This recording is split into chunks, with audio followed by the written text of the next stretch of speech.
Aí o comentário: isso exigirá, sobretudo, da força terrestre, que é o exército, que as forças convencionais cultivem alguns predicados atribuídos a forças não convencionais. Vou explicar o que é isso, entre força convencional e força não convencional.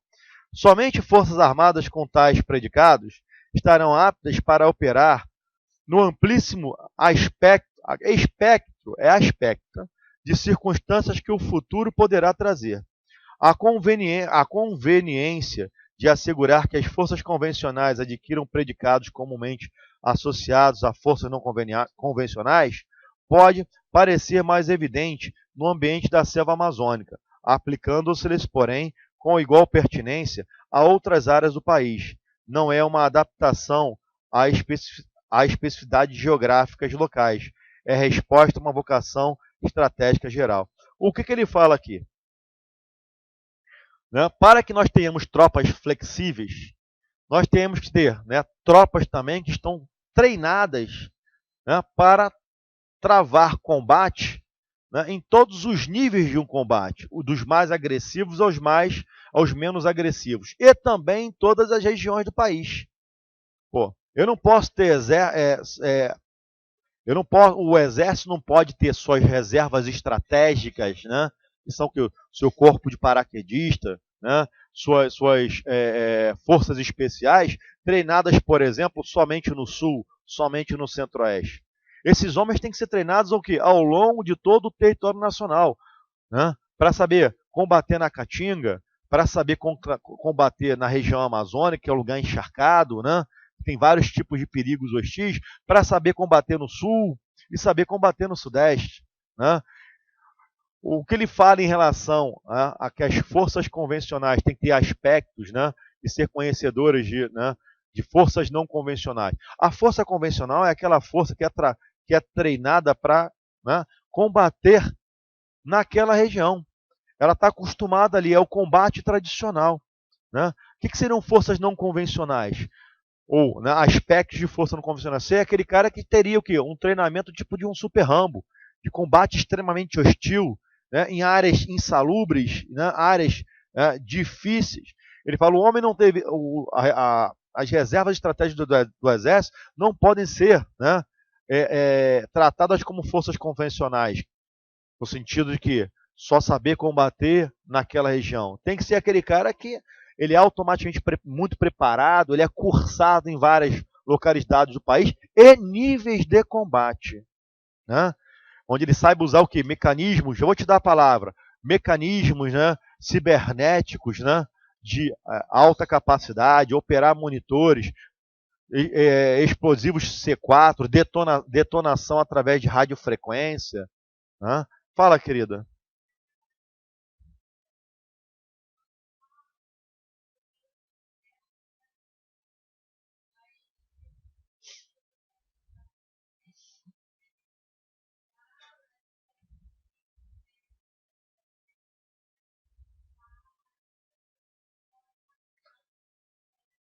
Uhum. Tá. Qual é o seu nome? A Roberta me pergunta o seguinte: já vi que você começou a ler o plano, né, de defesa todo, né? Legal isso. Ela falou: ó, pelo que eu estudei no plano, né, o plano tem o objetivo ali de apenas treinar as Forças Armadas dentro do território brasileiro, né? Ele não fala em preparar as Forças Armadas, por exemplo, para combater em países distantes, no caso do Brasil, ter que do Brasil invadir outros países, né? Mas você viu lá no início da nossa primeira aula que o Brasil, nas suas relações internacionais, ele rege pelo princípio da não interferência, né? Da defesa da paz, da solução pacífica dos conflitos. Então, esse plano de estratégia nacional, né, ele está mais ligado à questão de autoproteção do Brasil contra ameaças estrangeiras, porque nós somos um país pacífico por tradição. Por isso que se fala em monitorar o território nacional, né, reorganizar as Forças Armadas, né, reorientar a sua missão, monitorar, fazer-se chegar na região amazônica, na região sul, no centro-oeste, né, fazer-se presente, uma tropa flexível, mas treinada para defender. No final, ela é treinada para a guerra de defesa e não propriamente guerra de ataque. Nós poderíamos até ter tropas com treinamento de guerra de ataque, mas porque nós fomos invadidos e queremos atacar aquela região. Porque muitas vezes a guerra de defesa é aquela que você está preparado para o inimigo que vem. Mas se nós formos invadidos em determinadas regiões, né, fronteiras, que a gente praticamente não tem tropas ali. Aí, né, os caras já se basearam. Nós temos que ter táticas de chegar ali e impor a nossa força. No máximo é nesse sentido, tá? Então, basicamente, a nossa estratégia de defesa ela é montada para a proteção da nossa nação e não para se lançar, né, de forma belicosa pelo continente sul-americano, por demais continentes. No máximo, quando formos chamados pela ONU ou organismos internacionais do que o Brasil faça parte, né, mas como missão de paz, para garantir isso, ações humanitárias e, né, a gente fala missões de paz, né, para levar, né, ordem ao caos. Aí, relembro na aula passada, o Brasil, né, que é a principal força a comando da ONU, que está no Haiti hoje, beleza? Ou seja, estamos lá no estrangeiro, mas porque aquilo se tornou um caos. Nós estamos levando o quê? A ordem até aquele povo poder se organizar, né, se reestruturar, né, criar um novo governo, que são os 3 elementos de formação do Estado, né? Povo, território e governo. Lá tem povo, tem o território, mas o governo foi desconstituído. Então, vários grupos tentam se insurgir e se impor à força, né? E aí, calamidades humanas, né, estão sendo cometidas. Então, a gente está lá como o quê? Uma tropa de, né, a comandando uma tropa para levar a paz, para ajudar aquele povo a se estabelecer. Se restabeleceram, se reestruturaram, vamos sair e deixar eles tocarem a vida deles. Respondido? Tudo bem, nada. Bom, nas fronteiras terrestres e nas águas jurisdicionais brasileiras, as unidades do Exército, da Marinha e da Força Aérea têm, sobretudo, tarefa de vigilância no cumprimento... eu já tinha lido, né, cara? Eu estou no tópico 10, na diretriz número 10, né? Segundo parágrafo. O Brasil será vigilante... Não é isso? Eu estou na 13? E desculpa, gente. É que às vezes eu me empolgo, começo a falar, aí me perco. Então, estou na diretriz 13. Desenvolver, para atender aos requisitos de monitoramento, controle, mobilidade e presença, o repertório das práticas e das capacidades operacionais de combate. É aquele papo. Cada homem e mulher a serviço das Forças Armadas há de dispor de 3 ordens e meios de habilitação. Né? Isso aqui seria o ideal, né? Para que nós tenhamos o quê? Uma tropa flexível no combate, que se adaptaria às várias regiões do Brasil e aos vários tipos de combate. Você vai pensando que vai ser uma coisa, chega lá, o combate ele toma, né, uma retórica totalmente diferente. Ele passa, você vai preparado para uma guerra através de uma guerra que vai ser travada por meios cibernéticos, mas chega lá, vira aquela guerra que vai ser travada homem a homem, metralhadora a metralhadora, fuzil a fuzil. Né? A guerra de infantaria, né? Que você precisa ter uma tropa flexível neste sentido. Então, vamos lá. Cada homem e mulher a serviço das Forças Armadas, né, há de dispor de 3 ordens e meios de habilitação. Isso aqui é para criar o quê? Um soldado de excelência, né? Em primeiro lugar, cada combatente deve contar com meios e habilitações para atuar em rede. Em rede é com a sua própria tropa e também com as outras forças, as outras 2 forças, né? Não só com outros combatentes e contingentes de sua própria força, mas também com combatentes e contingentes das outras forças. As tecnologias de comunicação, inclusive com os veículos que monitorem a superfície da terra e do mar a partir do espaço, devem ser encaradas como instrumentos potencializadores de iniciativas de defesa e de combate. Esse é o sentido do requisito de monitoramento e controle e de sua relação com as exigências de monitoração de presença. Ou seja, cada homem, né, das Forças Armadas aprender a trabalhar.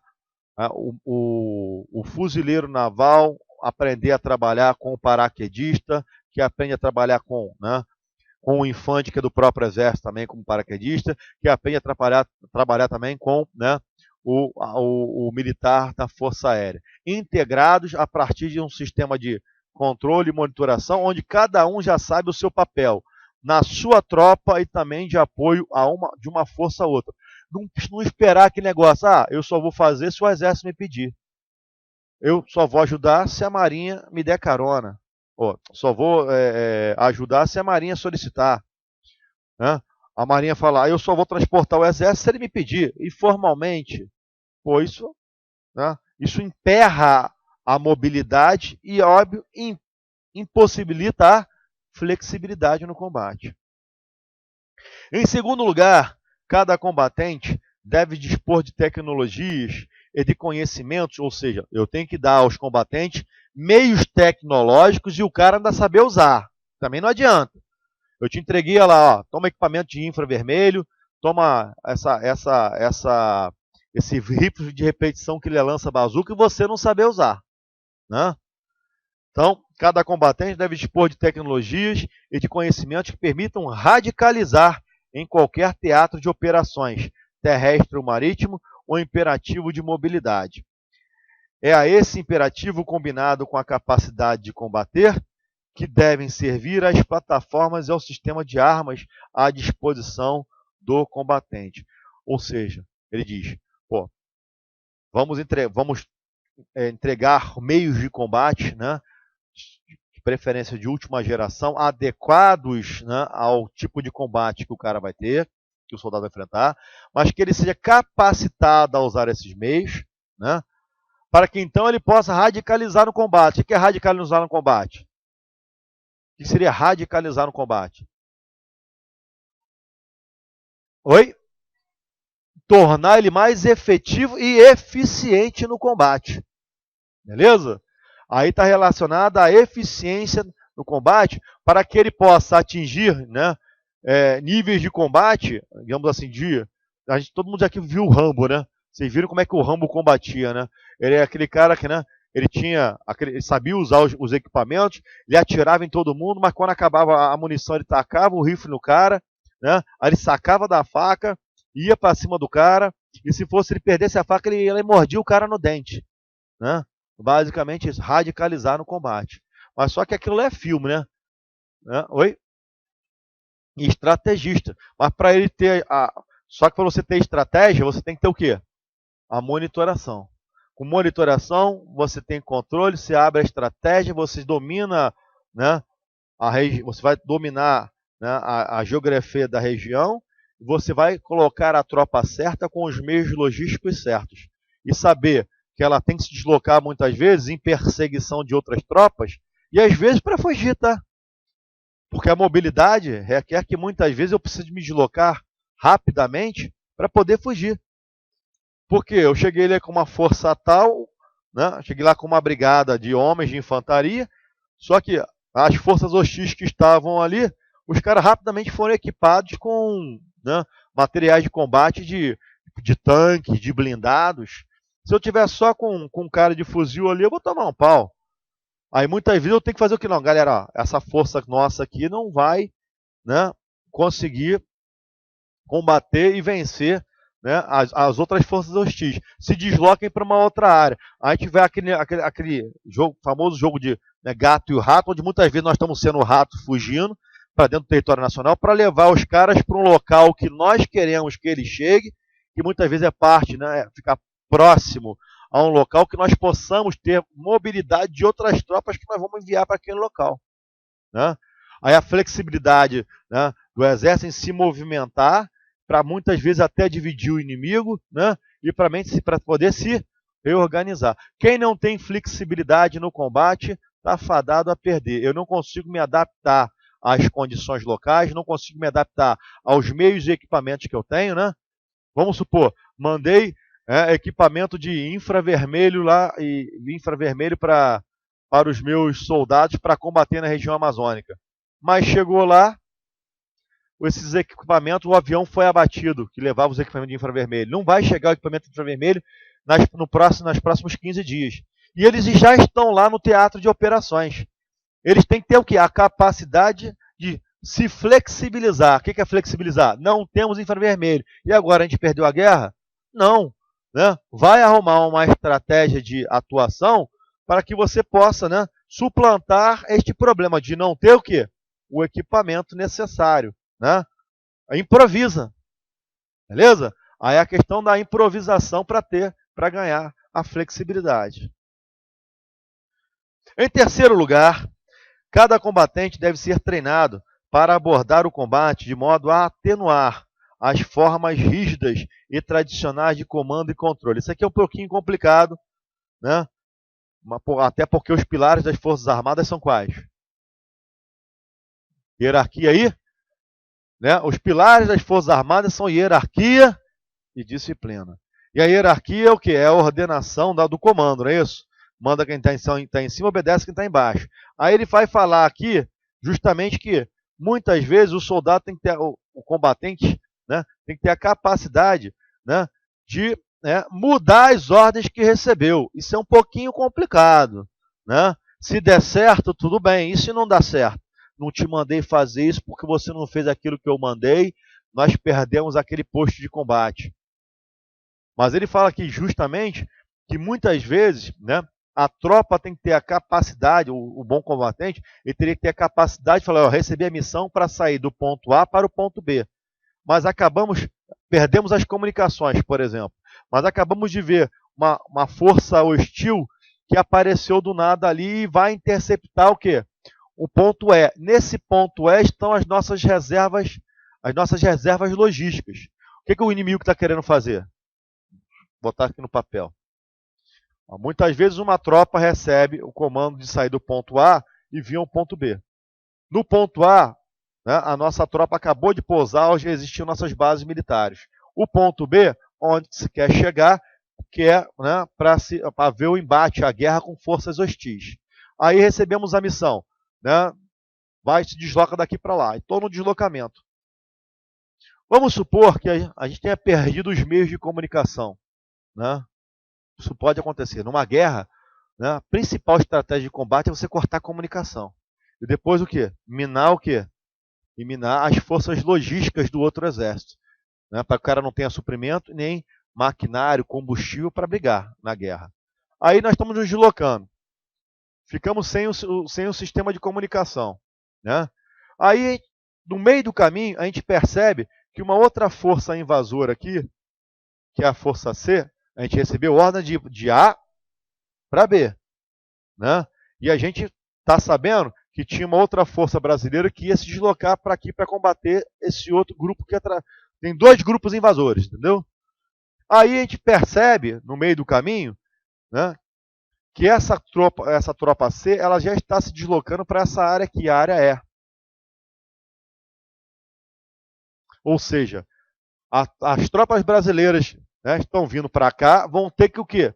Se reposicionar, né, correndo atrás dessa força C. Só que a força C está vindo para cá. Ó.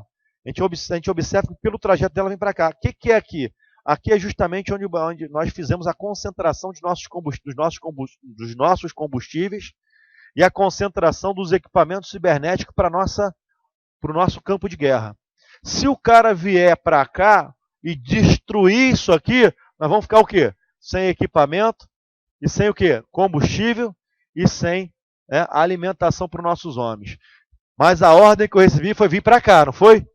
Aí ele fala, neste momento, né, o ideal, né, que o combatente, ele tivesse, né, ele saísse das formas rígidas de combate. O que é sair das formas rígidas de combate? Né? Ele teve a ordem de vir para cá, mas ele verifica que ele está sem sistema de comunicação e que se essa tropa chegar aqui, vai causar um enorme malefício para para as nossas forças.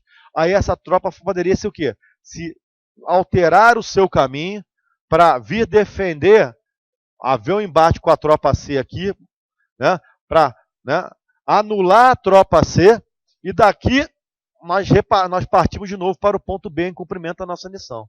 É essa a ideia que ele fala, só que isso aqui é um pouco complicado, né? Porque no final você está alterando as ordens que você recebeu. Então, olha lá.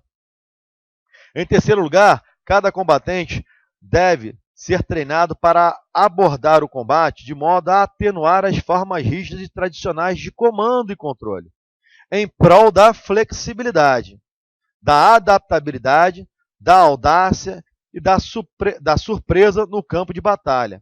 Esse combatente será, ao mesmo tempo, um comandado que sabe obedecer, exercer a iniciativa na ausência de ordens específicas e orientar-se em meio às incertezas e aos sobressaltos do combate. E uma fonte de iniciativas, capaz de adaptar suas ordens à realidade da situação mutável em que se encontra. Beleza?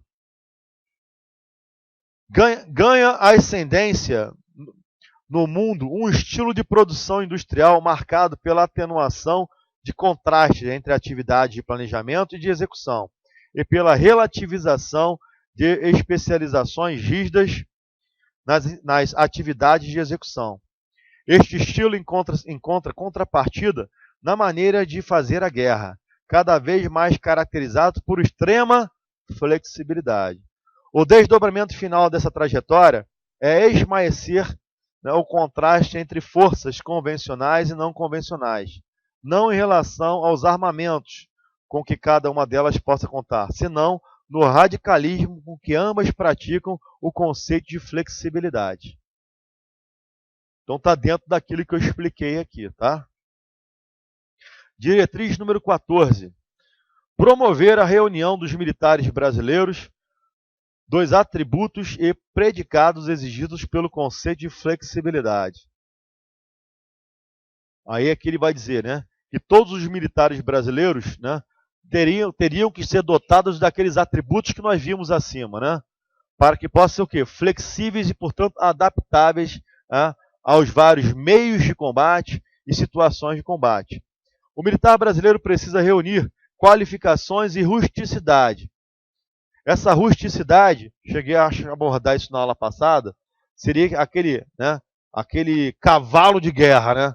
Aquele cara que é um cavalo de guerra, que ele foi capacitado em várias regiões no Brasil, ele consegue, portanto, se adaptar às várias situações, não vou dizer as várias situações climáticas, mas poderia combater nas várias situações climáticas de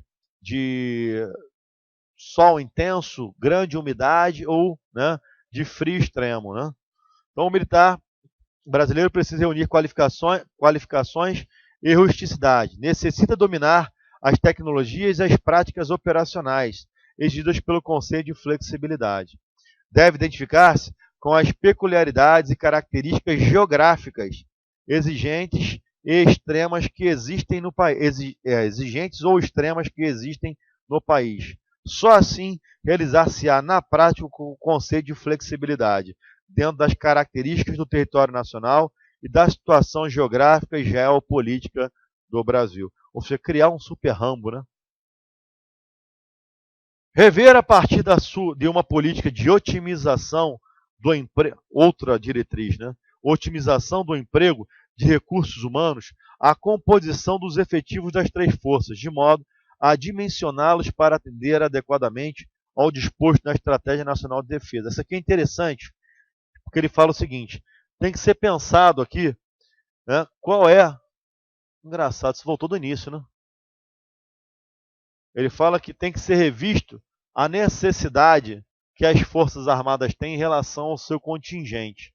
Será que, né, os homens que o Exército tem hoje, né, será que os homens que a Aeronáutica tem hoje, será que os homens que, né, a Marinha tem hoje são suficientes, esses combatentes, né, para que cada uma dessas forças possam cumprir, né, a sua tarefa na defesa do país?